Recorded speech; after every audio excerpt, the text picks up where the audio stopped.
All right, Texas A&M has Kevin Sumlin, who's given them nothing but winning seasons.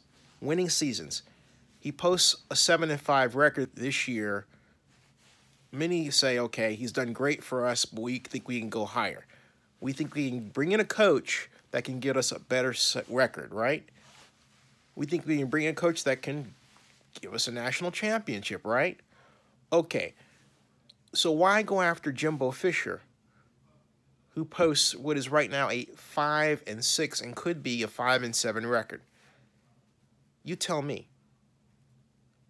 That is absolutely ridiculous, and you can't say race has nothing to do with it, because they would be willing to give a white coach with a losing record consideration and a contract worth what? It's going to have to be $9 million a year, $8 or $9 million for Jimbo Fisher to walk away from Florida State, rather than keep Kevin Sumlin, who has given Texas A&M winning seasons and always put A&M in the hunt for the SEC title.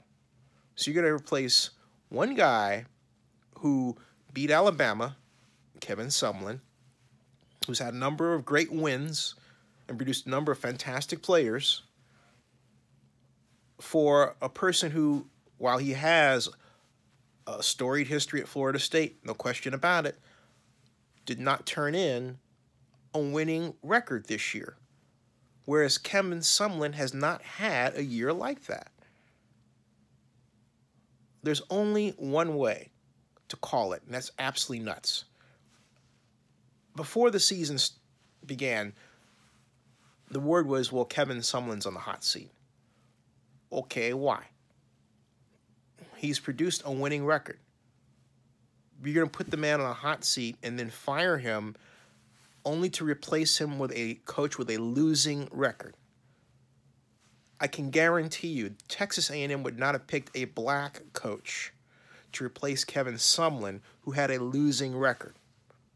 So if they wouldn't pick a black coach to replace Kevin Sumlin, who had a losing record this year, why do that with a white coach?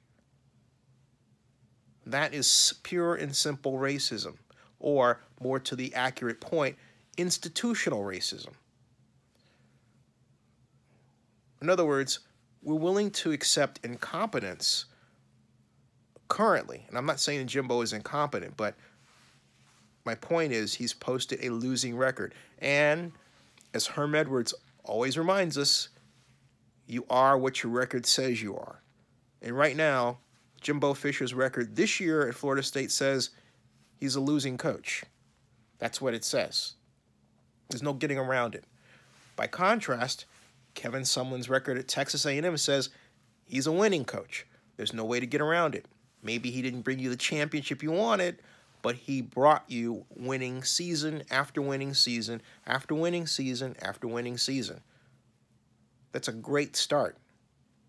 So you're going to throw out the black coach who gives you winning seasons but hasn't yet got you the championship for a white coach that has a losing season because in the past he got a national championship. O'Day. Brother. I mean, and then, you know, some knucklehead's going to try to justify this.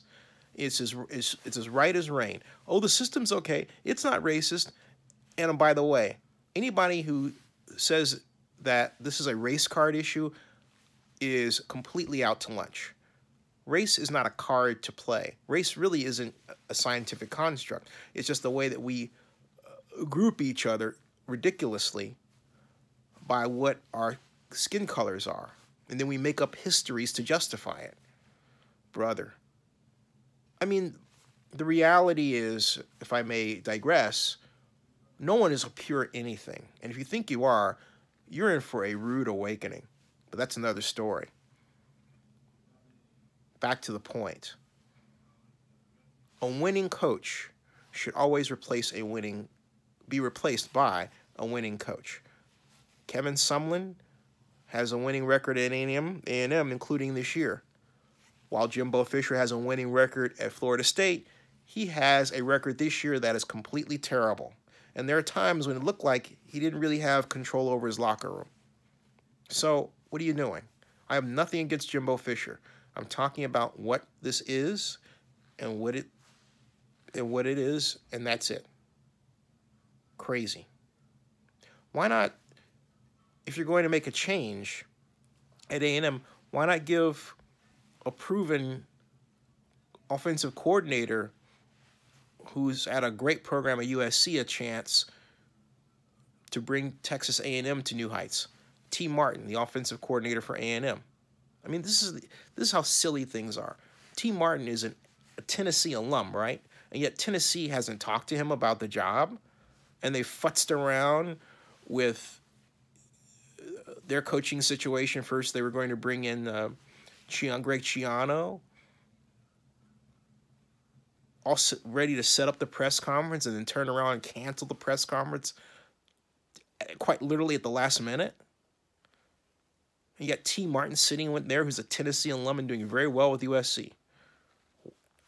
Well, but hey, there you go again, black offensive coordinator. Well, they'll figure out an excuse not to talk to him. It's complete idiocy. People don't want to win. They just want to be comfortable. Oh, it preserves the way that I think about the world.